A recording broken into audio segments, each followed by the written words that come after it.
Accountancy WCA में welcome करता हूँ।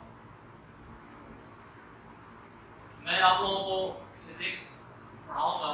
मैं पिछला 8 सालों से इसी कॉलेज में फिजिक्स पढ़ा रहा हूँ और इस वक्त वह कॉलेज ऑफ अकाउंटेंसी में जो डिपार्टमेंट ऑफ फिजिक्स है इसको हेड भी कर रहा हूँ।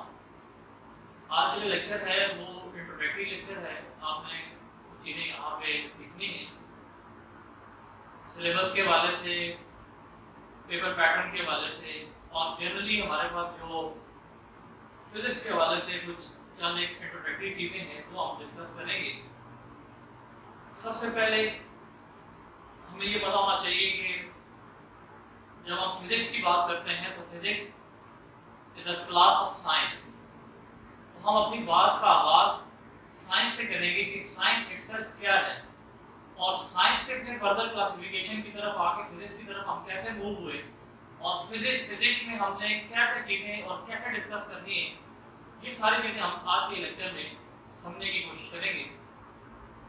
मैंने इंट्रोडक्शन टू फिजिक्स में सबसे पहले एक क्वेश्चन राइज किया है कि व्हाट इज साइंस, कि साइंस क्या है। साइंस की बहुत सारी डेफिनेशन आपको बहुत सारी किताबों में मिल जाएगी, यानी हर एक बंदे ने साइंस को अपने अंदाज से डिफाइन करने की कोशिश की है और नंबर ऑफ डेफिनेशंस जो कि आपको गूगल पे या मुख्तलिफ जो आपके पास साइट्स हैं वहाँ से आपको मिलेंगी। लेकिन अगर आप इसको बहुत बेसिक से अगर डिफाइन करें तो हम ये कह सकते हैं कि this is the study of nature.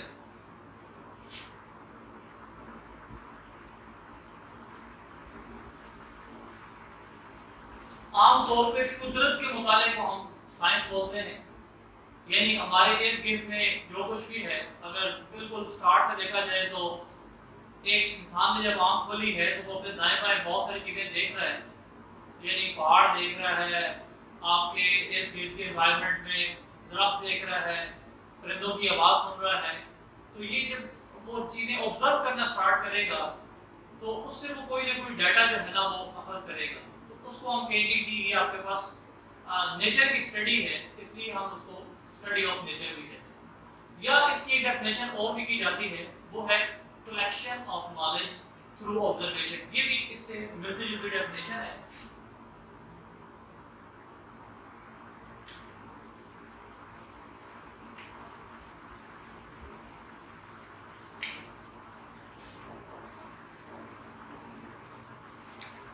कि आप अब ऑब्जर्व करेंगे और ऑब्जर्वेशन से जो आपको नॉलेज मिलेगा वो आपके पास जनरली तौर पे साइंस कहलाएगा।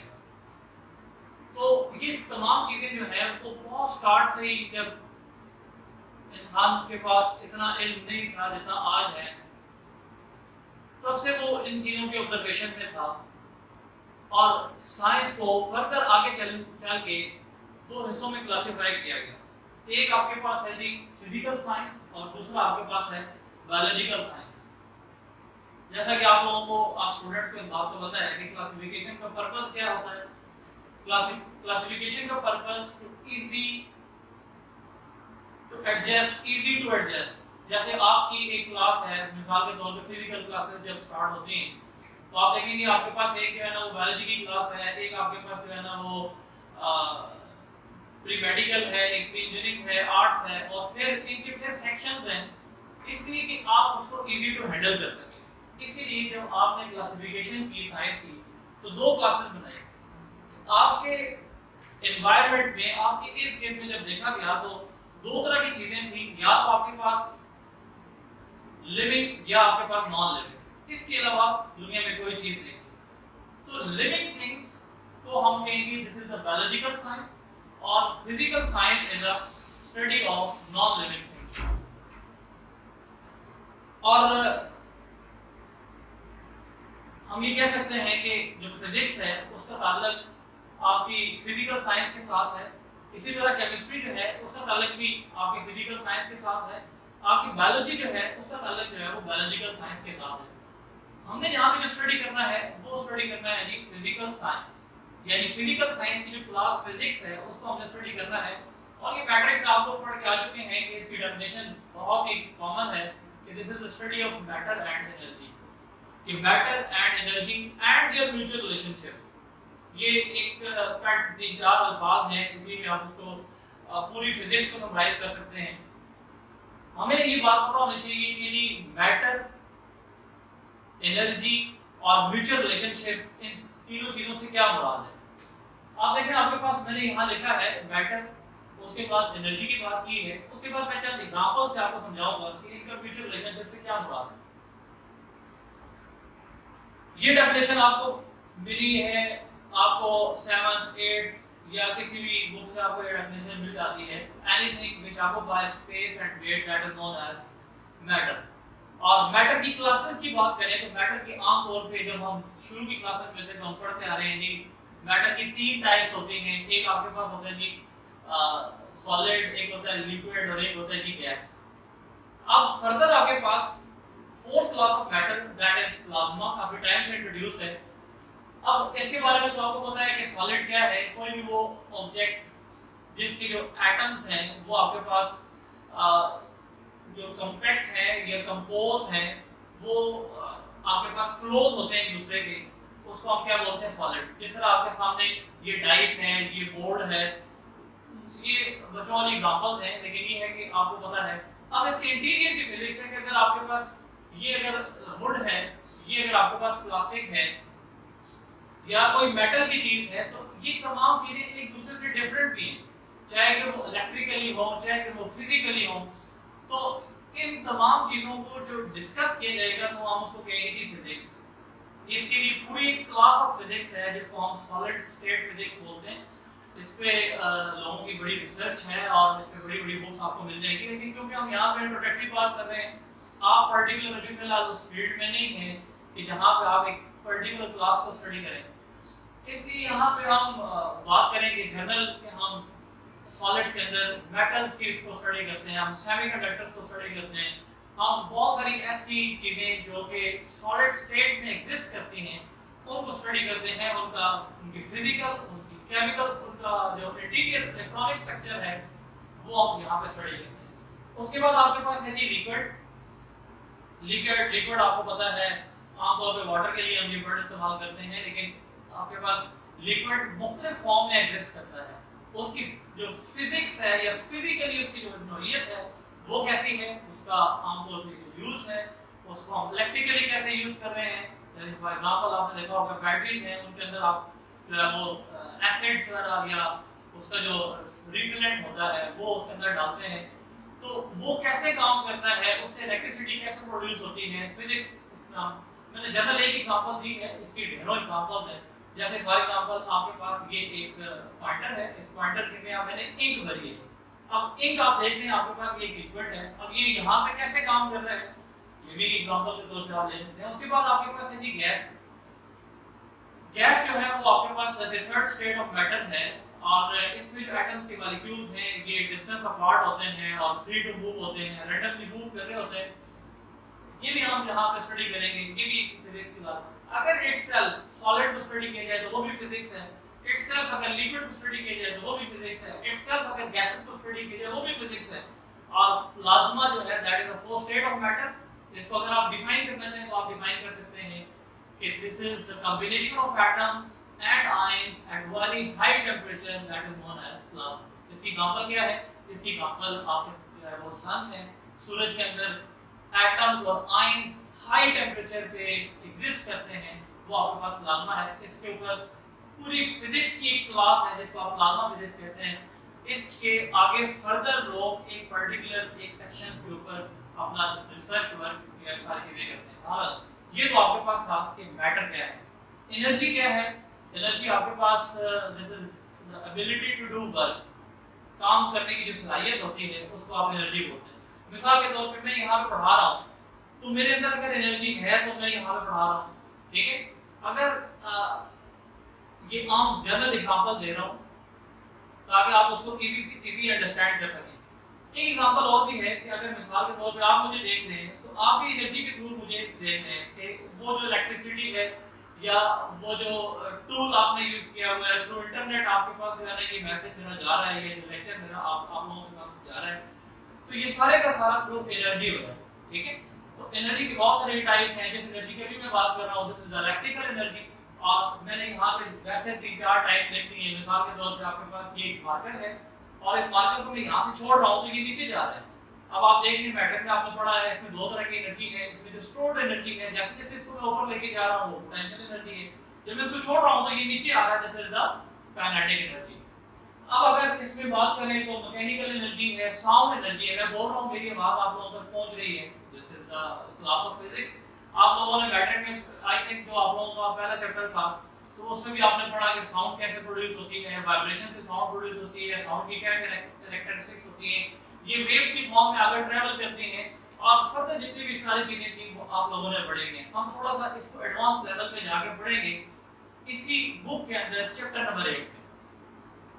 उसके बाद आपके पास है कि हीट एनर्जी, उसके बाद केमिकल एनर्जी। अच्छा, अब बात ये है कि म्यूचुअल रिलेशनशिप की बात कर रहा था। हमने सॉलिड को स्टडी कर लिया, हमने लिक्विड को स्टडी कर लिया, हमने मैटर को स्टडी कर लिया, हमने एनर्जी को स्टडी कर लिया। अब हम बात करेंगे कि म्यूचुअल रिलेशनशिप कि इन दोनों का आपस में क्या बाहिमी ताल्लुक है जिसकी वजह से आपके पास फिजिक्स जनरेट होती है। अगर मैं अपने आप से बात करूं तो मैंने आपसे ये बात कहा था कि मैं ज़्यादातर मटेरियल हूं और मेरे अंदर आप एक एनर्जी है और मटेरियल और एनर्जी दोनों वर्क कर रहे हैं, ठीक है। मेरे हाथ भी हिल रहे हैं, ठीक है। इस तरह मैं यहाँ बोल रहा हूँ तो मेरी यहाँ पे आप बोलते हुए यहाँ आ सके तो आपको एक वाइब्रेटर फील होता है, ठीक है। तो जो आपके पास वो वाइब्रेटर है जिसको वोकल कॉर्ड बोलते हैं, वो वाइब्रेट कर रहा है। तो वो कैसे वाइब्रेट कर रहा है? वो मेरे अंदर एनर्जी है। तो एक बंदा उसने 4 दिन से खाना नहीं खाया हुआ, उसके अंदर क्या एनर्जी होगी? उसकी आवाज तो शायद यहाँ से यहाँ कैमरे तक नहीं पहुंचेगी, ठीक है। तो इसी तरह ये मेरी एग्जांपल है कि मिसाल के तौर पे अगर मैं हूँ और एनर्जी और मैटर मिल के आपके सामने एक ऑपरेट हो रहा है, एक लेक्चर डिलीवर हो रहा है। इसी तरह आप देखें, आप एक कमरे के अंदर हैं और लाइट जो है ना वो ग्लो कर रही है। आप लाइट आप देखें तो एक मटेरियल है, उसके अंदर आपके पास जो भी फिनोमेना है, ये सब मेरा पार्ट ऑफ डिस्कशन वो नहीं है, वो आपके पास एक मटेरियल है। लेकिन एनर्जी के बगैर यानी without energy it is nothing, वो कुछ भी नहीं है। यानी अगर आपके पास इलेक्ट्रिसिटी नहीं है तो आप उसको नहीं चला सकते। एक फैन है जो कि चल रहा है, अब आपको हवा दे रहा है, अब ये प्रॉपर एक फंक्शन है, ठीक है, और ये प्रॉपर फिजिक्स है। तो आप ये कह सकते हैं कि जी ये जो फिजिक्स है जिसकी मैं फैन की बात कर रहा था, ये भी आपके पास सिर्फ अगर मैटर है, एनर्जी अगर आप उसमें से निकाल दें तो ये बेकार है, किसी काम का नहीं है। इसी तरह अगर मैं इस वक्त आपको देख रहा हूँ या आप मुझे देख रहे हैं, ठीक है, तो इसमें ये है कि आपके पास जो आपकी आंख है इसमें भी फिजिक्स का बड़ा अहम किरदार है, ठीक है, जिसको आप ऑप्टिक्स या रिलेटेड टू ऑप्टिकल फिजिक्स भी आप इसको कह सकते हैं कि एक आंख कैसे देखती है। एक आंख रोशनी की मदद से देख रही होती है, ठीक है। तो ये सारी की सारी चीजें जो हैं वो हम आगे जाके स्टडी करेंगे। तो इससे फर्दर हम आगे चलते हैं, हम बात करते हैं कि आपके पास जो आपकी स्टडी है इसको हम दो हिस्सों में जनरली तौर पर डिवाइड कर लेते हैं कि एक आपके पास स्मॉल ऑब्जेक्ट्स की स्टडी है और एक आपके पास लार्ज ऑब्जेक्ट्स की स्टडी है। स्मॉल ऑब्जेक्ट्स की स्टडी में आमतौर पर आपने देखा होगा कि हम बात करते हैं कि जी एटम का स्ट्रक्चर जो है वो कुछ यूं होता है।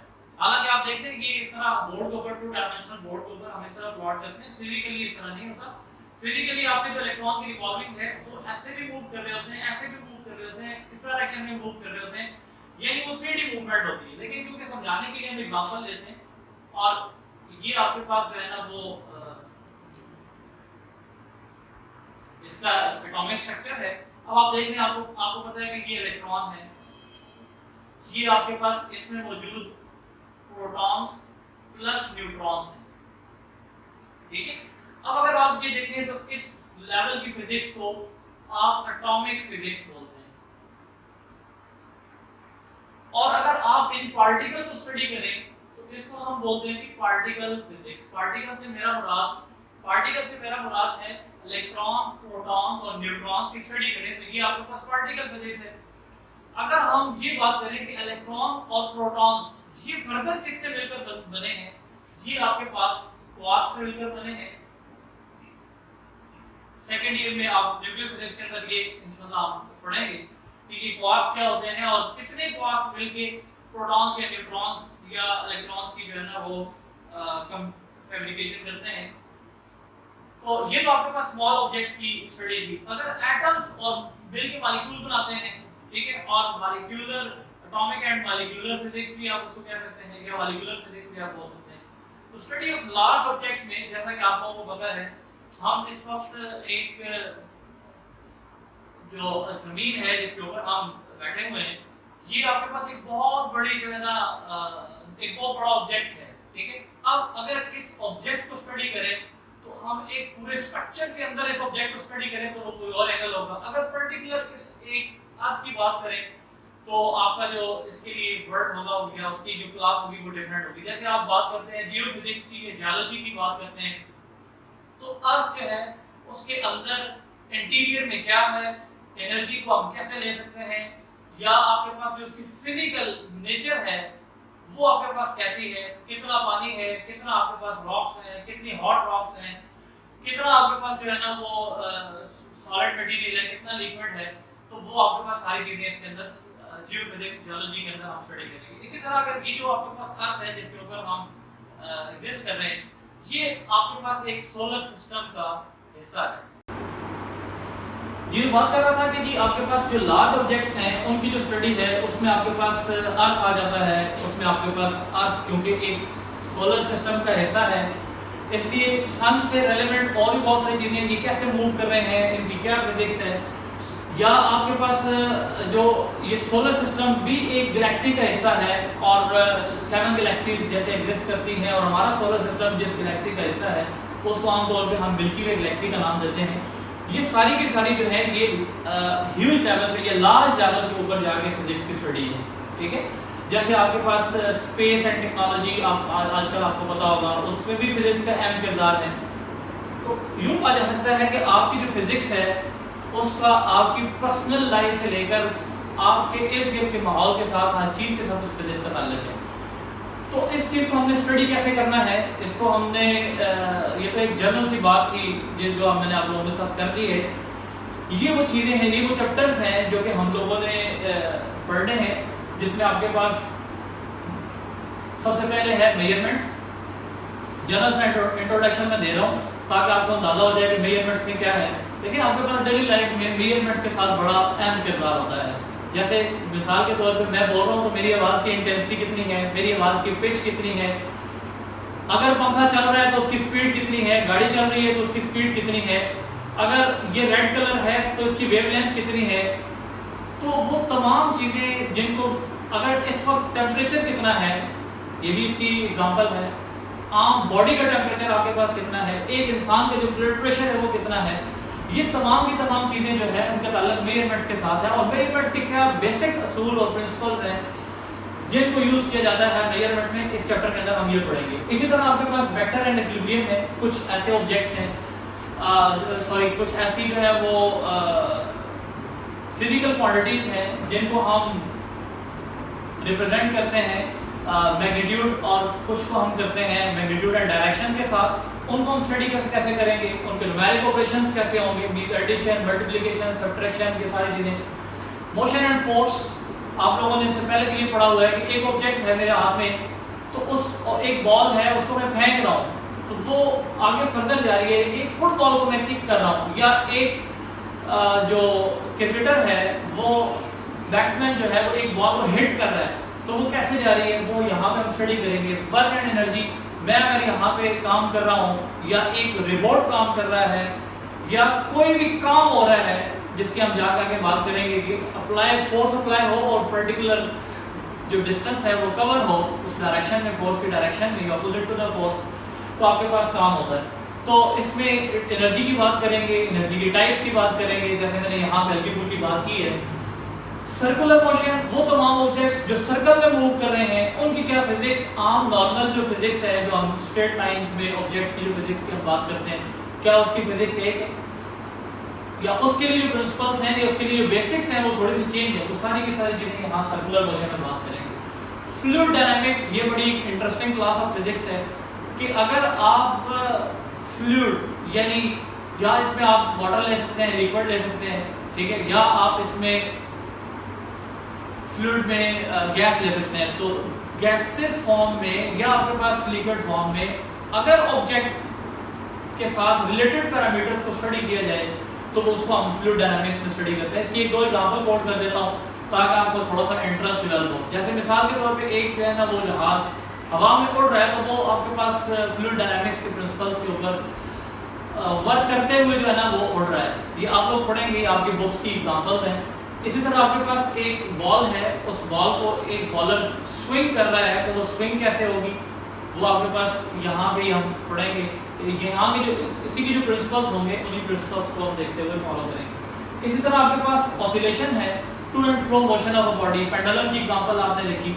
इससे आगे जो है ना वो फर्दर जितनी भी क्लास फिजिक्स है कि इसकी मूवमेंट, अगर ऐसे वो तमाम ऑब्जेक्ट्स जो अपनी मेन पोजीशन पे टू एंड फ्रो मूव करें और उसकी जो फिजिक्स होगी, यानी उसकी जो डिस्प्लेसमेंट है, उसकी जो काइनेटिक एनर्जी है, उसकी पोटेंशियल एनर्जी है, उसका एक्सेलरेशन है, उसकी फोर्स है, वो तमाम पैरामीटर यहाँ पे भी हम स्टडी करेंगे। उसके बाद आपके पास है जी वेव्स। जैसे मैंने यहाँ पे वैसे बात की थी कि मैं बोल रहा हूँ मेरी आवाज़ आप तक पहुँच रही है, ये अगर वेव्स है तो ये कौन सी वेव्स कौन सी टाइप्स में आती हैं, ठीक है। और इसके अलावा आपके पास जो वेव्स हैं उनको हम कैसे स्टडी करते हैं, वेव्स के क्या प्रिंसिपल्स हैं, इनकी फिजिक्स कैसे, उसको कैसे डील किया जाता है। ऑप्टिक्स की वजह से मैंने बात की थी कि मैं अगर देख रहा हूँ या आप मुझे देख रहे हैं तो ये फिजिक्स के प्रिंसिपल्स के मुताबिक देख रहे हैं। मिसाल के तौर पे वैसे समझाने के लिए एग्जांपल कोड कर रहा हूँ। इस वक्त यहाँ पे मैं आपको नजर आ रहा हूँ, अचानक यूँ होता है कि कैमरा तो ऑन रहता है, कमरे की लाइट्स बंद हो जाती हैं और यूँ समझ लें कि इस कमरे में बिल्कुल आपके पास जो है वो आपको कुछ रोशनी के आने का कोई और जरिया नहीं है। आप देखेंगे कि आपकी स्क्रीन के ऊपर फौरन से सब कुछ ब्लैक हो जाएगा। इसका मतलब है मैं आपको जो नजर आ रहा हूँ वो लाइट की वजह से आ रहा हूँ। लाइट मेरे ऊपर पड़ रही है, यहाँ से रिफ्लेक्ट होकर कैमरा में जा रही है और वहाँ पे आपके पास रिकॉर्डेड है। या आप अगर फिजिकली बैठे हुए हैं तो आप मुझे सिर्फ उस वक्त देख सकते हैं कि जब लाइट मेरे ऊपर पड़ेगी, यहाँ से रिफ्लेक्ट होगी और आपकी आंख में जाएगी। इसी तरह ऑप्टिक्स से रिलेटेड और एंड में हम बात करेंगे थर्मोडायनामिक्स के हीट जो है उससे हम फिजिक्स, उसकी जो फिजिक्स है वो हम कैसे ले सकते हैं। जी, थर्मोडायनामिक्स की हम बात करेंगे तो थर्मोडायनामिक्स आपके पास is a class of physics in which we deal with the heat and heat related phenomena. Daily life में हीट हमारे किस काम आती है, हीट से हम क्या काम ले सकते हैं। आप देखें आपके पास इसकी बेस्ट एग्जांपल जो है वो इंजन है, ठीक है। आप गाड़ी का इंजन है, हीट है और उससे आप चल रहे हैं। तो मैंने स्टार्ट में एक बात की थी, मैंने कहा था मैटर एंड एनर्जी, कि मैटर और एनर्जी दोनों का कॉम्बिनेशन है। एक गाड़ी है उसमें फ्यूल ही नहीं है, आप उसको कैसे चलाएंगे। फ्यूल इज एनर्जी और जो आपके पास गाड़ी है that is a matter. Combination of matter and energy ये आपको क्या देता है जी, फिजिक्स। जो फिजिक्स की जो मैंने आपको चैप्टर्स बताए हैं ये वन बाय वन इंशाल्लाह हम लोग स्टार्ट करेंगे। चैप्टर नंबर 1 से जो मेजरमेंट है इंशाल्लाह आप लोगों का नेक्स्ट लेक्चर जो है वो उसी से स्टार्ट होगा।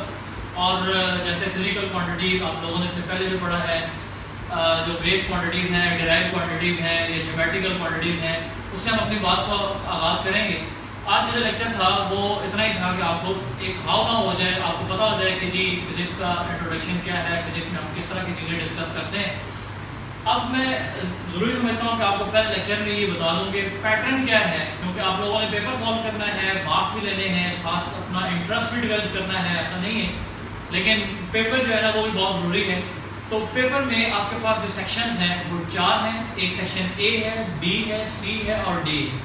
सेक्शन ए अमूमी तौर पे जैसे आप short questions multiple choice questions का होता है और मल्टीपल चॉइस क्वेश्चन में आपके पास 17 मल्टीपल चॉइस क्वेश्चन है, एक नंबर का एक होगा, टोटल आपके जो मार्क्स हैं वो 17 है। सेक्शन बी क्योंकि आपके 4 टोटल जो चैप्टर्स हैं वो 10 हैं और आपके 5 चैप्टर्स पहले और 5 चैप्टर इसके बाद वाले, इनके 2 पोर्शन हैं। पहले 5 चैप्टर में से शॉर्ट क्वेश्चन बनेंगे वो आपके पास सेक्शन बी में होंगे और 10 क्वेश्चन होंगे, 3 की आपको चॉइस होगी, आपने 7 करने होंगे, एक सवाल 3 नंबर का होगा, तो आपके पास ये टोटल 21 मार्क्स इसके बन जाते हैं। इसी तरह आपके पास सेक्शन सी जो है, ये जो रिमेनिंग 5 चैप्टर्स हैं, चैप्टर नंबर 6, 7, 8, 9 और 10, जिनकी मैं डिस्कशन पहले कर चुका हूँ, उसमें से शॉर्ट क्वेश्चन बनेंगे और इसमें भी आपके 10 शॉर्ट क्वेश्चन होंगे, आपने 7 करने हैं, 3 की आपको चॉइस है। इसी तरह जो लॉन्ग का पोर्शन है वो आपके पास पूरी बुक में से है और 3 आपके पास क्वेश्चन होंगे और 1 की आपको चॉइस होगी, 2 क्वेश्चन कोई से आपने करने हैं। अब एक जो क्वेश्चन है वो 13 मार्क्स का है, 2 क्वेश्चन आपके पास 26 मार्क्स के हो जाएंगे। और अगर आप यहाँ बात देखें तो आपके पास हर एक क्वेश्चन ए, बी और सी ऑप्शन पर मुश्तमिल हो सकता है। कभी आपके पास ये ए और बी ऑप्शन, सी ऑप्शन नहीं भी होती है, तो 13 मार्क्स को फर्दर जो डिवाइड किया गया है वो आपके पास एक लॉन्ग है, एक पॉसिबल है कि एक शॉर्ट और एक साथ न्यूमेरिकल एडजस्ट हो जाए। तो ये जो शॉर्ट क्वेश्चंस हैं बी और सी में, इसमें भी आपके पास न्यूमेरिकल आ सकते हैं। ये आपका पैटर्न है, इसको हमने फॉलो करना है। तमाम चीज़ें इंशाल्लाह हम डिस्कस करेंगे। कंसेप्चुअल जितनी भी डिस्कशन है वो भी इंशाल्लाह क्लास में होगी, न्यूमेरिकल डिस्कशन वो भी इंशाल्लाह होगी। पेपर की जो पॉइंट ऑफ व्यू से जो इंपॉर्टेंट चीज़ें हैं या जो इंट्री टेस्ट के हवाले से जो इंपॉर्टेंट चीज़ें हैं वो भी इंशाल्लाह हम क्लास में डिस्कस करेंगे। इंशाल्लाह अगली क्लास में मिलेंगे।